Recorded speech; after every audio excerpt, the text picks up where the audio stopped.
quand j'ai eu ma première carte, je peux pas dire que j'étais vraiment à 100 renseignée à ce niveau-là. Tout ce que je savais, c'est que je devais payer le compte à la fin du mois. Je savais pas c'était quoi, moi, des intérêts. Moi, je pensais que je dépensais pour 50 bon, ben si je payais pas tout de suite, c'est pas grave. Si 50 restait 50 mais c'est pas ça du tout, là. Tu sais, je m'en suis aperçue assez rapidement, là.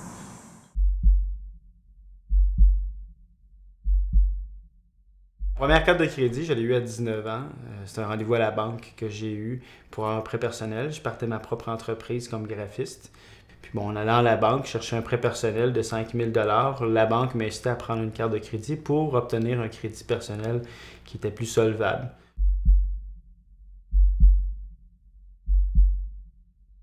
Moi, à 18 ans, je voulais m'acheter ma première voiture. Mon père voulait m'endosser pour 1 000 $. Puis à la banque, il ne voulait pas prêter pour 1 000 $. Fait qu'elle m'a dit de prendre une carte de crédit puis de le mettre sur la carte de crédit, le montant de la voiture. Fait que j'ai mis la voiture sur la carte de crédit. C'était déjà 1 000 $ qui était dessus. Déjà en partant. Fait que si tu calcules ça, si c'était 20 % d'intérêt, mais mon char me revenait tout de suite à 1 200 $. On peut emprunter de différentes façons. Il y a les prêts personnels qui est peut-être la façon la plus connue, là. Cette forme de crédit-là, il n'y a pas beaucoup de jeunes. Les jeunes ont rarement accès à cette forme de crédit-là. Il faut que les gens aient en fait plus de garanties, donc travaillent depuis plus longtemps, des bons revenus. Le crédit accessible aux jeunes, où on courtise les jeunes là, pour leur donner des cartes de crédit.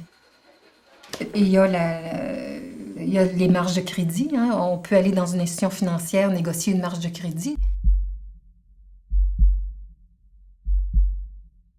Une marge de crédit étudiante, en fait, c'est une carte comme une carte de débit qui te donne accès à un compte où il y a, dans mon cas, il y avait 5 000 $ qui avaient été déposés. Au début, tu payes juste les intérêts pendant tes études. Une fois que tu as terminé tes études, ils te demandent de payer dans les premiers mois, là, après. Payer le capital qui peut être, dans mon cas, c'était 5 000 $. Donc, le capital était à peu près de 200 $ par mois. C'est ça. Puis, ils ne donnent pas de délai comme le gouvernement peut le faire là, pour un prêt étudiant.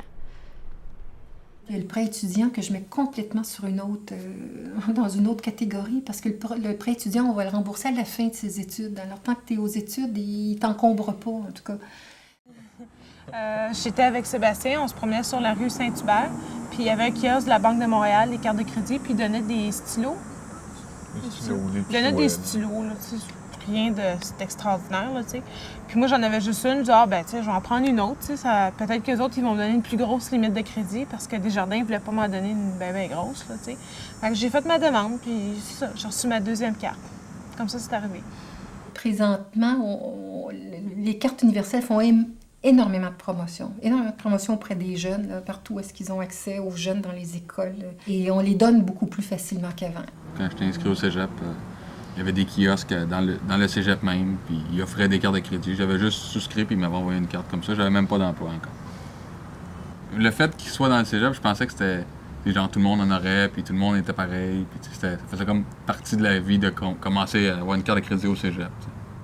Ils se positionnent là, de façon à ce que tu peux les voir tout de suite en rentrant au cégep, là, dans la cafétéria ou à côté. Puis les gens sont curieux, c'est de l'argent facile. Un petit peu trop facile, puis les limites de crédit qu'ils donnent, les donnent facilement aussi. Ils n'ont pas regardé à quelle limite je pourrais payer. Ils ont juste regardé le fait, y a-tu déjà eu des dettes qu'il n'a pas payées? Ils ont dit oui. Non, il n'y a pas eu de dette qu'il n'a pas payée. Fait, on va lui donner une carte. Je suis bien que c'est en dette. Les autres, tout ce qu'ils regardent, c'est faire de l'argent. Les jeunes paient leur compte, mais paient par petits morceaux, donc paient plus cher parce que l'intérêt court sur la dette. Fait que c'est des bons clients pour les banques.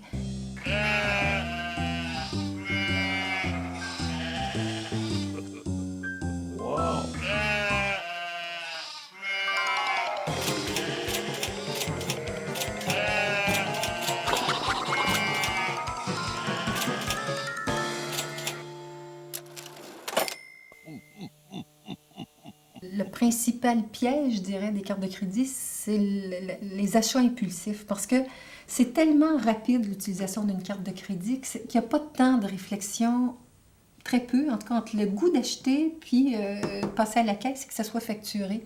On voit pas l'argent partir sur le coup. Fait qu'on est plus porté à acheter des choses que normalement, avec l'argent comptant qu'on a travaillé pour, on dépensera pas. T'sais, je me sentais invincible, il pouvait arriver n'importe quoi. J'avais une carte de crédit. J'avais 3 cartes de crédit qui 2000 $ chaque. Fait que moi, j'avais de l'argent. OK, il n'y a personne qui a de l'argent pour sortir. OK, je paye. C'est de l'argent facile, tu l'as pas calculé dans ton budget, tu l'as pas dans tes mains, tu l'as pas dans ton portefeuille. Tu l'as, puis tu la vas pas passer, tu la vas pas sortir. Tu reçois un papier chez vous par mois. Puis si tu portes pas une attention vraiment, puis tu l'as pas au sérieux, mais ça monte vite le papier. T'sais.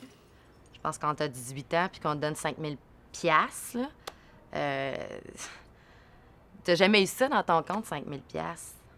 Fait qu'au début, tu te dis, bon, OK, je vais payer ce qui est vraiment important, là, comme je disais, mon loyer, des vêtements pour l'école, tout ça, mes cours, mes livres. Mais une fois que ça c'est payé, là, il te reste peut-être 2000. Là, avec 2000, là, tu te dis, waouh, j'ai jamais eu ça, là, je vais essayer de faire attention. Au début, tu te dis ça. Mais regarde, tu vois, moi, 2000, ça a duré 2 mois et demi, 3 mois.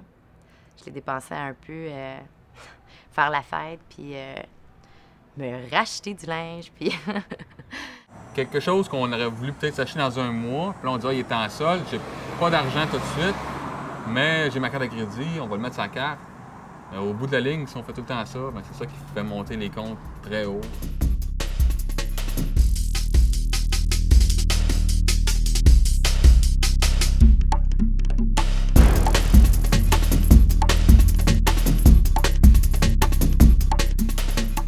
Sur ma carte de crédit, la première chose que j'ai mis dessus, c'était un dépôt pour pouvoir avoir un téléphone cellulaire. C'était un dépôt de 300 $. Mais moi, je pensais pas, vu que je pensais que c'était un dépôt, je disais, j'ai pas besoin de le payer, mais il fallait que je le paye. Les premières affaires que j'ai mises sur ma carte de crédit, les grosses dépenses, ça a été plutôt pour ma voiture, ma première voiture, là, justement. Là. Je l'avais acheté une à 1000 $ que j'avais mis sur ma carte de crédit. Puis ma transmission m'a lâché. Fait que déjà, ça faisait 1500 $ sur la carte de crédit. C'était du luxe d'avoir une auto, tu sais. Quand j'avais pas les moyens de payer les réparations cash dessus, j'aurais dû revendre la voiture, tu sais. Ben, nos parents nous ont renseigné un peu sur le coût de la vie, là, comme tous les comptes, sauf que c'est jamais comme le vivre. Ils disent, mettons, OK, Hydro-Québec, ça va coûter à peu près 50 $ par mois. Tu dis, 50 $, c'est pas beaucoup. Plus Bell, plus Vidéotron, plus le loyer, plus le chauffage, si tu chauffes à l'huile, ça revient cher. Ça reste qu'il reste pas grand-chose pour payer les cartes de crédit. Ce qui a fait que j'ai commencé à moins payer, à pas payer tout à tous les mois, c'est quand ça commençait à être trop haut. Que là, c'était plus haut que ce que je faisais comme salaire, là. Ou que, j'avais un appartement, fait que j'avais pas juste ça à payer. Fait que là, j'étais plus capable de mettre le montant complet. C'est là que ça a commencé à... J'avais un NIP sur ma carte de crédit, puis j'allais retirer le montant que ça me prenait sur ma carte de crédit pour payer le loyer parce que j'avais pas les moyens. Mon prêt étudiant servait à mes dépenses. Puis là, on dépense facilement. On est sorti avec les amis, l'université, la bière et toutes sortes de consommations. On se laisse prendre par tout ça étant étudiant, c'est facile. Je me souciais pas de l'intérêt parce que pour moi, je le payais pas tout de suite. Même si j'avais pas le montant le minimum par mois pour payer ma carte de crédit, mais j'allais prendre sur une autre carte de crédit pour payer le minimum sur une autre. Fait que à un moment donné, quand les cartes ont été pleines, j'ai pas pu faire ça. T'sais.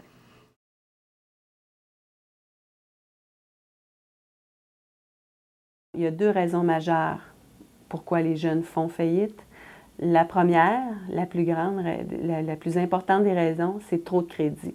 Donc, trop de crédit, ce que ça veut dire, ça, c'est trop de cartes de crédit, des marges de crédit, prêts personnels, des couverts bancaires. Tout ça fait en sorte que ça provoque trop de crédit, le jeune n'est pas capable de rembourser. L'autre raison qu'on retrouve, c'est perte de revenus. Donc, on commence à travailler. Les emplois sont quand même précaires. On n'a pas d'expérience.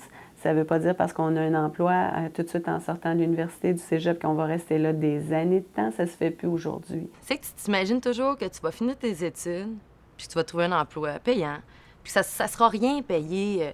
Tu t'imagines pas que 200 $ par mois, c'est beaucoup d'argent, parce que tu te dis, c'est pas grave, je vais avoir le salaire en conséquence. C'est pour ça.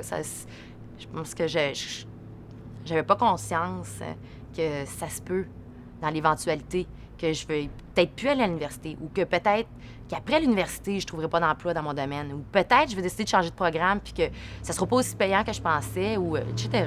Moi, j'ai été malade, j'ai pas pu travailler pendant 1 an, ni aller à l'école pendant 1 an. J'avais aucun revenu. Aucun revenu. Mes problèmes de remboursement pour mes cartes, ils ont commencé quand j'ai perdu mon emploi. Je me retrouvais avec un char à payer, puis je me retrouvais avec 3 cartes de crédit à payer.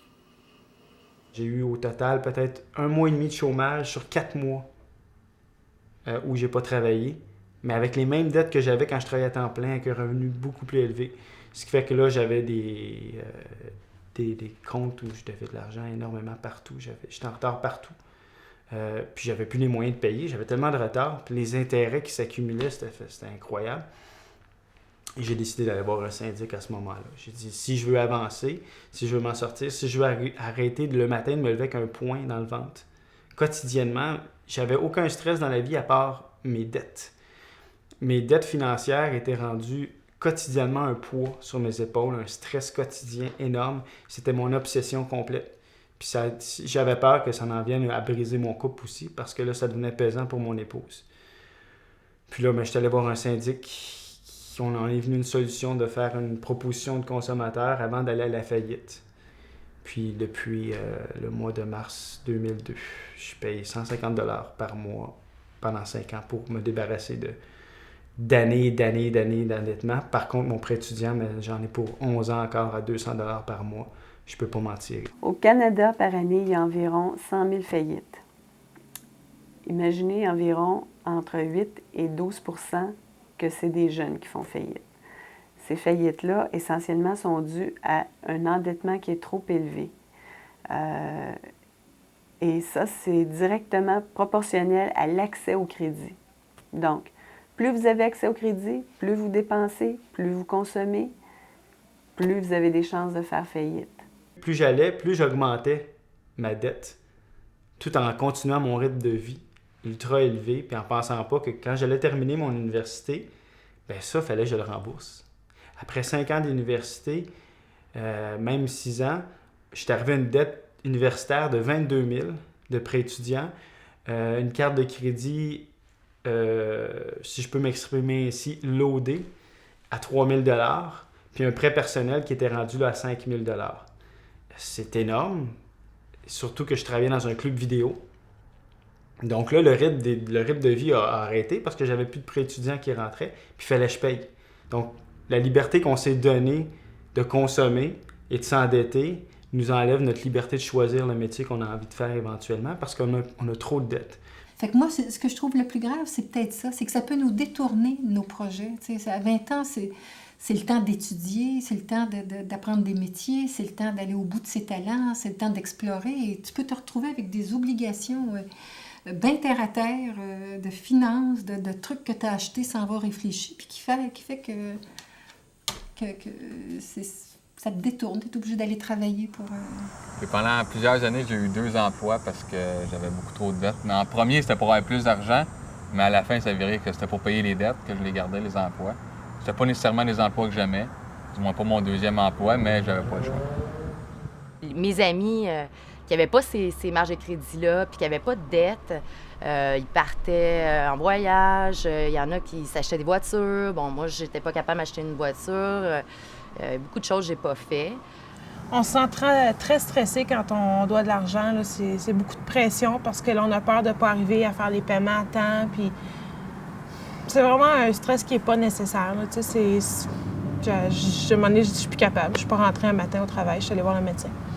C'est un style de burn-out, si on peut dire, là, que j'ai fait. Là. Stressant, surtout quand tu es à l'école. J'ai besoin d'avoir ma tête libre, puis d'étudier, puis de me concentrer sur mes études, puis avec du monde qui t'appelle tous les matins, puis tous les soirs, puis tu as quasiment peur de répondre au téléphone parce que t'as peur qu'il débarque chez vous, qu'il y a quelque chose qui sort du téléphone, t'sais. Le monde qui s'occupait du recouvrement chez Mastercard, puis du recouvrement chez Canadian Tower, qui m'appelait pour savoir pourquoi il y avait un problème, quoi que ce soit. Fait que là, je leur disais que j'avais perdu mon emploi, puis que ça viendrait à un moment donné, tu sais, puis... T'empruntes. J'emprunte à ma mère, ou j'emprunte à des amis, ou à mon copain. Mais il harcèle puis menace. Harcèlement, menace, c'est l'enfer. Il fallait que j'aille lui porter l'argent dans la journée même avant 4 heures, sinon j'allais en prison. Là, j'ai vraiment eu peur. Là, moi, j'ai pas ça. Là, puis, je pense pas qu'il y ait personne qui a ça en la journée même en sortant ça. T'sais. Les jeunes viennent à consulter un syndic parce qu'ils font l'objet de pression au niveau des compagnies de finances. Ils sont harcelés. Alors, les compagnies les appellent, exigent le paiement et la pression est de plus en plus forte.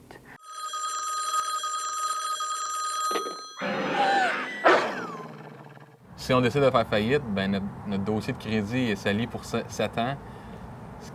7 ans, là, si on vous présente, par exemple, s'acheter une maison dans 2 ou 3 ans, on peut oublier ça.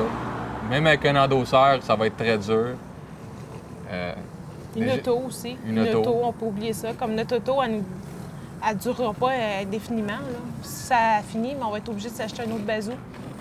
Parce qu'on va avoir fait faillite, puis on ne pourra pas aller faire un prêt pour l'auto.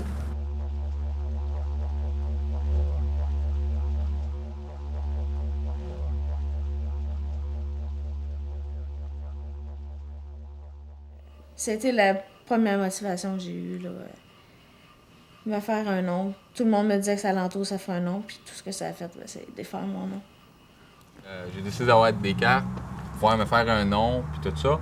Sauf qu'à un moment donné, j'avais tellement de cartes de crédit, je pense que j'étais rendu à 4 ou 5 cartes de crédit, certaines avec des limites de 1000, 1500, que quand j'ai été pour emprunter pour un auto, ils ont refusé. J'ai eu besoin que mon père signe avec moi. Parce que justement, même si les cartes étaient vides, j'avais une possibilité d'emprunt trop haute. Les autres, c'est ça qu'ils regardaient. Ça les dérangeait pas qu'ils soient vides. J'avais une possibilité d'emprunter beaucoup. Fait qu'ils ont dit, si tu empruntes, en plus de ton prêt auto, tu ne seras pas capable de le payer. Fait qu'ils ont décidé de pas me le prêter. Si je suis en appartement, que je paie mon compte de téléphone régulièrement, mon compte d'hydro, que mon loyer, que je me mets un petit peu d'argent de côté, j'ai aussi un bon nom. Parce que Bell, Hydro vont le souligner à Equifax que je suis un mauvais payeur, si je suis un mauvais payeur. Tout ce qu'ils veulent en disant de faire un nom, c'est juste faire de l'argent sur ton dos parce que tu te fais un nom en ayant un bon dossier. Puis ils disent, tu vas aller voir n'importe quelle place, si tu payes tes cartes par mois ou si tu rembourses à chaque fois, ça te fait pas un nom parce que t'as pas eu de dette. Quand vous mettez de l'argent sur votre carte de crédit puis vous payez à chaque mois, ils font pas d'argent avec vous. Ils font de l'argent sur les intérêts au fil des mois.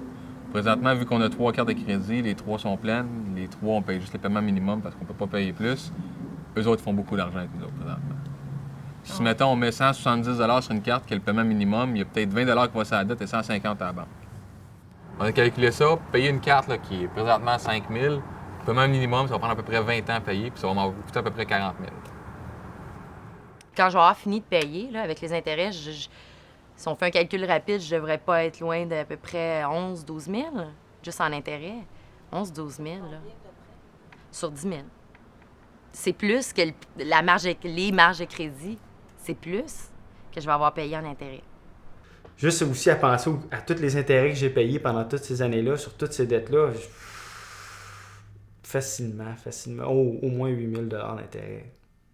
Hein? Fait que quand on comprend la perte du pouvoir d'achat de ce système-là pour le consommateur, les banques sont contentes qu'on paie ça par petits morceaux.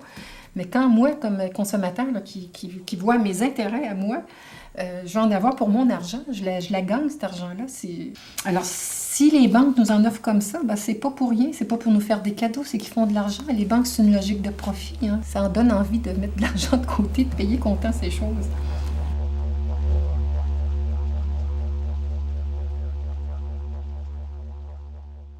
Moi, mon expérience avec le crédit, elle a bien commencé, mais elle a mal fini. J'ai commencé sagement avec une carte, avec une limite de crédit raisonnable, 500 $. Je payais à tous les mois. Ça a bien commencé, mais je me suis trop emportée dans le charme que les cartes peuvent faire. De tout acheter plein d'affaires, pas payer sur le coup, là, ça a été... c'est un cercle vicieux. Moi, mes parents ils m'ont dit que ça fait partie de la vie, de l'expérience de la vie. Ils disent, au moins, vous l'apprenez quand vous êtes jeune, pas quand vous avez 45 ans puis qu'on a une maison et des enfants. Là, t'sais. J'ai appris de mes erreurs, mais mon Dieu que je conseille à personne, d'embarquer dans une aventure comme ça. parce que c'est une aventure. Non, je ne conseille pas aux jeunes de 17 ans justement d'aller chercher l'argent aussi facilement. Moi, je dirais de revenir à la vieille méthode, mettez-en de côté. Vous allez voir, c'est beaucoup plus gratifiant de voir que tu as été capable de le ramasser toi-même qu'à d'avoir ça, puis d'être pris ensuite avec les dettes. Tu vois, c'est tous des achats que maintenant, je ne ferais pas. Puis je ne ferais pas autant le party avec mon argent. Je pense que je le garderais justement pour peut-être l'autre session où, justement, j'en mettrais de côté pour les moments durs. C'est ça, je changerais beaucoup de choses si c'était à recommencer. Le monde qui vit sur le crédit, c'est le monde qui vit au-dessus de leurs moyens. Puis la journée qu'ils vont se rendre compte ou qu'il y a quelque chose qui va aller mal, mais c'est là qu'ils se rendent compte que, oups, le crédit, là, ça m'a descendu bas. Puis que je n'avais peut-être pas besoin de tout ce que j'ai acheté à crédit. Puis c'était peut-être pas nécessaire, essentiel. Puis je serais peut-être bien plus heureux maintenant. T'sais. J'étais rendu à l'âge de 26 ans. J'avais des décisions de vie à prendre, des décisions de couple à prendre. Puis tu te dis, ben, un jour, là, il faut que je passe à autre chose, il faut que j'avance. Si je veux fonder une famille, si je veux acheter une maison, si je veux me bâtir, il faut que je commence. Donc j'ai trouvé un emploi chez Bombardier. Mes parents travaillent là. Ils m'ont fait engager chez Bombardier, qui était absolument aux opposés de tout ce que j'avais fait. J'ai été graphiste, j'ai travaillé dans le tourisme auprès de Patrimoine Canada, j'ai étudié en histoire, j'ai fait du journalisme, mais je me retrouve dans une shop à faire des pièces d'avion. L'orgueil en prend un coup. On se sent un peu diminué dans tout ça parce que tu te rends compte que tout l'endettement que j'ai eu, j'étais rendu au-delà de 30 000 $ d'endettement. Puis cet endettement-là, ben, elle me servait à rien. Parce que je pratiquais pas le métier que j'ai étudié pendant des années, puis ça, pourquoi je me suis endetté. Donc, ils te font miroiter le rêve par le crédit, mais au bout du compte, ton rêve, il tombe à plat parce que tu as trop de dettes pour les réaliser. Puis si tu t'en sors pas, tu vas être pris toute ta vie avec ça. Donc, toute ta vie, tu vas être pris à pratiquer un métier que tu n'aimeras pas pour payer des dettes. C'est frustrant. Puis la société est pleine de gens comme ça. Tu vois, les gens qui sont blasés, qui sont endettés à la gorge parce qu'ils travaillent des 40 heures semaine dans un métier de fou stressant pour payer des dettes. Il faut se remettre en question et dire, j'en ai-tu vraiment besoin? C'est une désintoxication de la consommation. Tu te rends compte que finalement, un crédit, oui, c'est facile à avoir, mais c'est facile à te détruire une vie complètement. Ça a pris 11 ans, je pense, avant qu'on atteigne la limite. Mais ceux qui ont... Je suis certain qu'il y en a d'autres qui vont aller beaucoup plus que ça, parce que moi, j'avais des gens qui m'aimaient alentour, qui m'ont appuyé. Mais sinon, si t'as personne, je peux pas imaginer où tu peux te rendre, où j'aurais pu me rendre moi-même là, avec tout ça.